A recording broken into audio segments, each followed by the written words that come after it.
It's quiet in here, yeah? Real quiet. Well, I know why. It's because the kids aren't here. Kids aren't here, so I'm doing this myself. So I'll apologize ahead of time. The cute factor in this video has gone down quite a degree. But I'll do my best.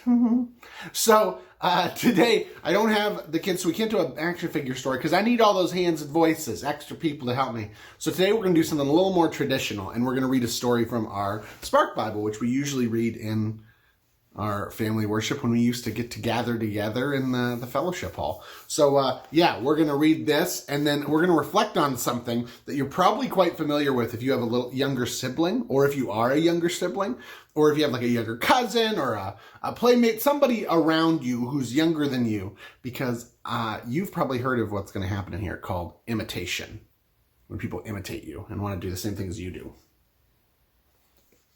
Early believers, this comes from the book of Acts. After Jesus has come back from the dead, it's not scary, it's amazing, and everyone's excited. And he says, hey, I'm back, go make disciples. The early church begins, and here's what they did. Some of the early believers were great at sharing. They shared their food, they shared their clothes, they shared their money, they shared their homes. They were so generous.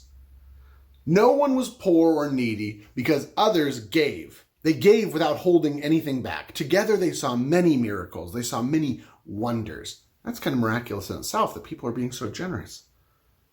They met in the temple. They met in their homes. And they talked about Jesus and they thanked God. They thanked God for blessing them in this way.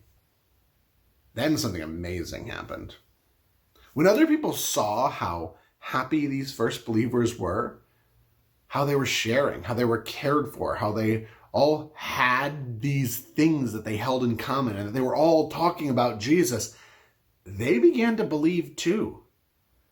They became Christians, and they began to share their food and their clothes, their money, and their homes. They became one big family, and their church family grew and grew and grew. Cool story. With the kids not being here, I feel confident I can share something. If you ever want to see Amelia at her most annoyed, it's when Harvey cannot leave her alone and give her some space. He likes her a lot. If you'd ask him, we're like, Harvey, can you give her a minute? He goes, I don't want to play with her. I like her. Because Amelia's older than him, and he just thinks she's so cool because she gets to do things he doesn't get to do. She knows stuff he doesn't know. She gets to read books he can't really understand yet. All these neat things from somebody he looks up to and admires, and sometimes gets frustrated with, but siblings. He does this thing where he imitates her. He wants to be like her. He wants to be around her. Do you guys ever have something like that happen in your family? Do you have younger siblings or cousins? It's great. It's cool. That's the highest form of flattery, is when someone wants to imitate you and do the things you do. Sometimes it's challenging because we want to be like other people, and that can be hard when we're not like them. But this is talking about that really good thing that's at the heart of being a disciple of Jesus, which is living your life in a way that's worthy of imitation. And when we listen to this story, we hear the things that they wanted to really drew people to the early church was their generosity, their care, their kindness, their joy they had in Jesus. And in this story, the confidence, the courage they could take in saying, we will share because God has provided enough. What a good thing to put out into the world for others to see and go, wow. Imagine that confidence that there's enough. That they didn't live their life defined by this ethic of scarcity, that there's just not enough. They said, no, what we got, we're going to share. And when we share, there's going to be enough. What a beautiful, confident way to live your life. That's what we're called to do as disciples still to this day. It's why we do food drives, diaper packs. We're called to be generous. We're called to spend our energy and our time looking out for our neighbors. And what happens is when we look out for people who are having a hard time, we realize there really is enough.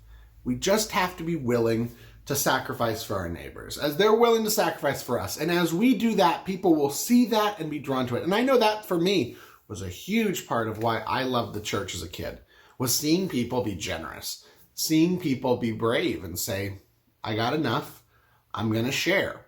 It's okay. It's like when you meet somebody at school who's willing to invite you into their friend circle, not knowing you, to say, hey, come play with us. They're taking a risk, right? They're bringing in an unknown element, but they're saying, you know what? We're a group and we can welcome in more because we're better together.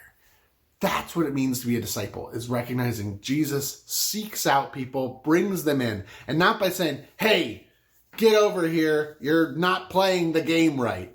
It's by showing them, look what's available. This is something good, and that undeniably just draws people in.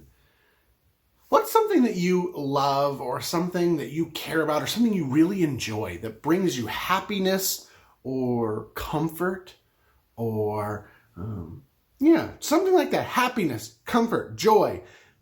What does that, and how can you share that with somebody who maybe could use a little comfort or a little joy, a little happiness, a little fun?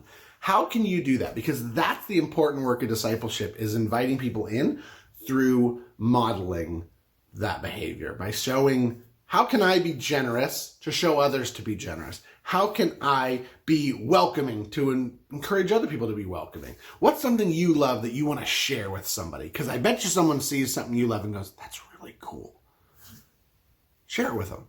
Maybe it's your sibling, maybe it's your family. What's the good story, the good thing that you want to share so that others might imitate it and get in on that joy with you? That's called being an evangelist. It's having something good that you just gotta share with people. That's your job this week, okay? Sorry there wasn't an action figure story, but again, I only got two hands. I can't pull this off. But thanks for joining me and listening to the story. And how are you going to share something good with your neighbors this week? How are you going to share something good with people in your home or at school this week? I know you're going to do great. Bye, guys.